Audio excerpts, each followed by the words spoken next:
उसने नीचे वाली मशीन चेक की तो पता चला कि असल में ये मशीन एक सोल्जर रोबोट की थी, जिसे खास तौर पर युद्ध में लड़ने के लिए तैयार किया गया था। ये जानते ही वान्या टेंशन में आ गया, क्योंकि वो ये मशीन अपने साथ ऑफिस से चोरी करके लाया था। इन सब बातों के बावजूद भी वान्या ने लेना को पार्टी के लिए तैयार किया। पार्टी में उन लड़कों को पीटने के बाद वान्या और लेना तुरंत ही वहाँ से निकल गए, पर थोड़ी दूर पहुँचते ही उन्हें एक पुलिस वाले ने रोक लिया। पुलिस वाले ने उन दोनों से उनके आई कार्ड मांगे, जिस पर वान्या ने तो अपना आईडी कार्ड डरते डरते पुलिस वाले के हाथ में पकड़ा दिया। उनकी परेशानी का फायदा उठाने के लिए वो पुलिस वाला लेना को इधर उधर छूने लगा, पर तभी लेना ने गुस्से में आकर उस पुलिस वाले के मुंह पर मुक्का मार दिया और साथ ही गाड़ी में बैठे बाकी पुलिस वालों को भी पीट दिया। जिसके बाद वो दोनों तुरंत वहाँ से भागकर वान्या के घर पहुंचे। रात को वान्या काफी खुश था और सोने जाने से पहले उसने लेना को सारा घर साफ करने और उसकी सोने में मदद करने का ऑर्डर दिया। जिसके बाद लेना ने अपनी फाइटिंग टेक्निक के इस्तेमाल से वान्या को बेहोश कर दिया और जब सुबह उसकी आंख खुली तो उसने देखा कि उसका पूरा घर साफ हो चुका था। पर तभी दरवाजे पर एक घंटी बजी और जब वान्या ने गेट खोला तो उसके सामने उसके माता पिता खड़े थे, जो उससे मिलने के लिए आए थे। पर वो दोनों लेना को देखकर बहुत हैरान हो गए। वो दोनों सवाल पर सवाल करने लगे, लेकिन लेना ने उन्हें बताया कि वो वान्या की पत्नी है। ये सुनकर उसके माता पिता बहुत खुश हुए, क्योंकि उन्हें तो लगता था कि इससे तो लड़की जिंदगी में न पटे। उनकी शादी की खुशी मनाने के लिए वो एक रेस्टोरेंट में गए, जहाँ वान्या की माँ की नजर लेना पर पड़ी, जो कुछ खा नहीं रही थी। उनके पूछने पर लेना ने बताया कि मेरे पास तो पेट ही नहीं है। पर इससे पहले कि उसकी माँ को कुछ समझ आता, वान्या ने बात संभालते हुए कह दिया कि भूख नहीं है ना, इसे भूख नहीं है। इसके बाद वान्या ने लेना को अकेले में बात करने के लिए बुलाया। असल में वान्या को बड़ी सावधानी से लेना का डेटा मिटाकर उसके सर के नीचे के शरीर को वापस लैब में रखना होगा, नहीं तो वो बहुत बुरा फंस जाएगा। उसने लेना से कहा कि तू मम्मी पापा के साथ रह, मैं ऑफिस में जाके सारा डेटा डिलीट करके आता हूँ। लेना भी इसके लिए तुरंत तैयार हो गई। जब वान्या अपने ऑफिस पहुंचा तो उसकी नजर ऑफिसर नेस्तरोव पर पड़ी, जिसने उसे बताया कि उनकी मिलिट्री लैब से एक प्रोटोटाइप मशीन चोरी हुई थी, इसीलिए वो सभी के सिस्टम्स को चेक करना चाहते हैं। वान्या के पास कोई और चारा नहीं था, इसीलिए वो इसके लिए तैयार हो गया। पर जैसे ही नेस्तरोव उसके कंप्यूटर के पास पहुंचा तो वान्या ने उसका ध्यान भटकाने के लिए किसी और पर इल्जाम लगा दिया, जिसका फायदा उठाकर उसने तुरंत ही लेना का डेटा डिलीट कर दिया। पर नेस्तरोव को वान्या पर थोड़ा सा शक तो हो गया था, इसीलिए उसने वान्या को एक पेन ड्राइव अपने कंप्यूटर में लगाने को कहा और उसके पेन ड्राइव लगाते ही नेस्तरोव ने लेना में लगे एक ट्रैकर को चालू कर दिया। जिसके बाद वो अपने साथियों के साथ उस ट्रैकर की लोकेशन की तरफ निकल गया। अपने ऑफिस से बाहर आते ही वान्या ने लेना को फोन करके एजेंट्स के बारे में बताया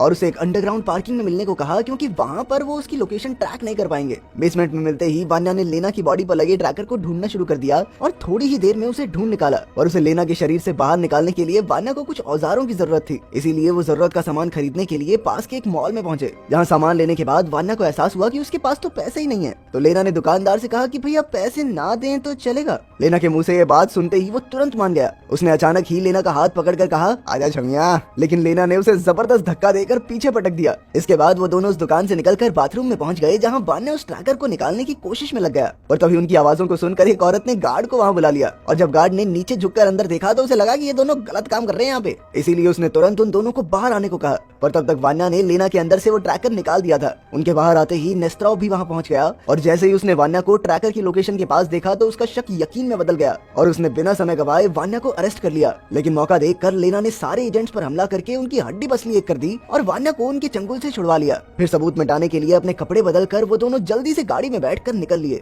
लेकिन तभी अचानक एक पुलिस की गाड़ी ने उनका रास्ता रोक लिया। लेना तो उन पुलिस वालों को जान से मारना चाहती थी, पर वान्या ने उसे ऐसा करने से रोका। और नहीं, गुस्सा नहीं करते, जान से नहीं मारना, बस पीट पाट के छोड़ दे। इसके बाद लेना गाड़ी से नीचे उतरकर पुलिस वालों की तरफ बढ़ी और उस पर गोलियों का कोई भी असर नहीं हुआ। फिर उसने जाकर एक एक की हड्डी पसली एक कर दी। इसके बाद वो तुरंत ही वहाँ से निकल गए और रास्ते में वान्या लेना को एक इंसान समझकर अपने दिल की बातें करने लगा। पर लेना एक रोबोट की तरह ही बर्ताव कर रही थी। वान्या अपने बॉस से मिलना चाहता था, पर उससे पहले कुछ कपड़े खरीदना जरूरी था, लेकिन उनके पास बिल्कुल पैसे नहीं थे, इसीलिए लेना उसे एक फाइटिंग रिंग में लेकर आ गई, जहाँ उन्होंने शर्त लगाई जिसके मुताबिक अगर वो क्लब के सबसे बेहतरीन फाइटर को हरा देगी तो उन्हें बहुत सारे पैसे मिलेंगे। लड़ाई शुरू होते ही लेना ने कुछ ही सेकंडों में अपनी ओपोनेंट को चित कर दिया। जीतने के बाद उन्होंने पैसों के बदले कुछ कपड़े और एक गाड़ी मांगी, जिसकी उन्हें सबसे ज्यादा जरूरत थी। इसके बाद वो लोग वान्या के बॉस पावो के पास पहुंचे, जिसने उन्हें बताया कि असल में उनके ऑफिस का ही कोई आदमी जानकारी बाहर लीक कर रहा है और उन्हें खबर मिली है कि एक जासूस उनके एंड्रॉइड रोबोट को चुराने वाला था। पर वान्या ने पहले ही उसे चोरी करके उस जासूस के प्लान को फेल कर दिया और अब वो जासूस उस रोबोट को हासिल करने के लिए कुछ भी कर सकता है। पावो लेना की असलियत जानकर काफी हैरान था और फिर जैसे ही वो दोनों पावो के घर से निकले तो एजेंट्स ने उन्हें चारों ओर से घेर लिया। लेना एक बार फिर से उनकी हड्डी पसली एक करने के लिए बाहर निकली, लेकिन इस बार एजेंट्स पूरी तैयारी के साथ आए थे